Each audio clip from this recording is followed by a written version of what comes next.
Hello दोस्तों, स्वागत है हमारे YouTube channel dark web star पे। और आज की कहानी हमारे जाने माने बॉलीवुड इंडस्ट्री के सुपरस्टार किंग खान की है। ये नाम सुनकर आपको ये तो पता चल गया होगा कि ये कहानी किसकी है।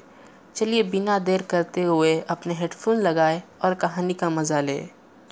एक रात शाहरुख खान अपने चाचा जी से सुने कि गांव में नदी के पार कुछ रहता है जो अपनी मर्जी से कोई भी रूप ले लेता है और उसके हंसने की आवाज़ बहुत डरावनी होती है जो दूर दूर तक सुनाई देती है।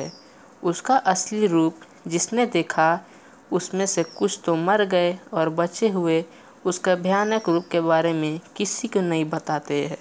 गांव के लोग डर के मारे उसका नाम लेने के बजाय वो ही कह के बुलाते हैं। खैर, उस रात शाहरुख खान रात में ये सारी बात अपने दोस्तों को बताई और साथ चलने को बोला। कुछ तो डर गए और कुछ मेरे साथ चलने को तैयार हो गए। शाहरुख खान को मिले कर वो 4 दोस्त थे, शाहरुख खान, बिट्टू, पवन और अशोक, नदी की तरफ चल पड़े। शाहरुख खान खेतों में से जा रहे थे और आसपास कोई नहीं था।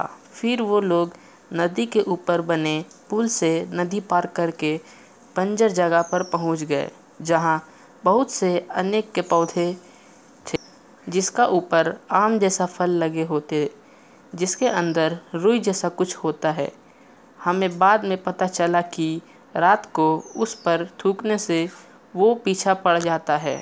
पवन ने आम समझकर उसे खा लिया और कड़वा होने की वजह से वो वही पौधा पर थूक दिया। अचानक वो लोगों को पीछे से किसी के दौड़ने की आवाज़ आई, पर वहाँ कोई नहीं था। वो लोग डर कर घर की तरफ भागे और गांव में पहुंचकर अपने घर की तरफ चल दिए। पवन और बिट्टू का घर एक ही रास्ता में था। जब वो साथ साथ चल रहे थे तभी पवन के पापा सामने खड़े मिल और बोले कि बेटा, मैं तुम्हारे ही इंतज़ार कर रहा था। और वो तीनों साथ में चल पड़े। बिट्टू के घर के पास भी पीर बाबा की दरगाह थी।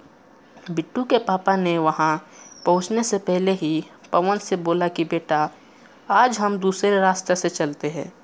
पवन बोला, चलो ना पापा, इसी रास्ते से चलते हैं। बिट्टू को घर छोड़ देंगे और दरगाह में माथा भी टेक लेंगे। पर उसके पापा ने गुस्से में नहीं बोला और दूसरे रास्ते की तरफ चल पड़े। बिट्टू अपने घर की तरफ चल पड़ा और अचानक दरगाह के सामने वो गिर पड़ा। पवन अपने पापा के हाथ छुड़ाकर बिट्टू को उठाकर उसके घर ले गया। उसने पीछे मुड़कर भी नहीं देखा। जब वो दोनों बिट्टू के घर पहुँचे तो उनके ये देखकर होश उड़ गए कि बिट्टू और पवन के पापा बैठकर आपस में बात कर रहे थे। पवन को देखकर वो बोले कि खेल कर आ गए बेटा, इतना टाइम हो गया है।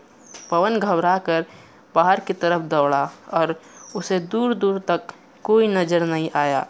अचानक एक डरावनी हंसी की आवाज़ सुनाई दी और सब शांत हो गए। उसके बाद ये सारी बात उसने मुझे बताई और आज तक वहाँ कभी नहीं गया। इस घटना को कई साल बीत गए लेकिन पवन आज भी उसी डरावनी हंसी को नहीं भुला पाया। तो दोस्तों, ये थी आज की एक कहानी। उम्मीद करते हैं आपको पसंद आई होगी। और अगर आप चाहते हैं कि मैं ऐसी कहानी और सुनाऊं तो मेरे चैनल डार्क वेब स्टार को सब्सक्राइब करें और नोटिफिकेशन बेल दबाना ना भूलें। तब तक के लिए गुड बाय।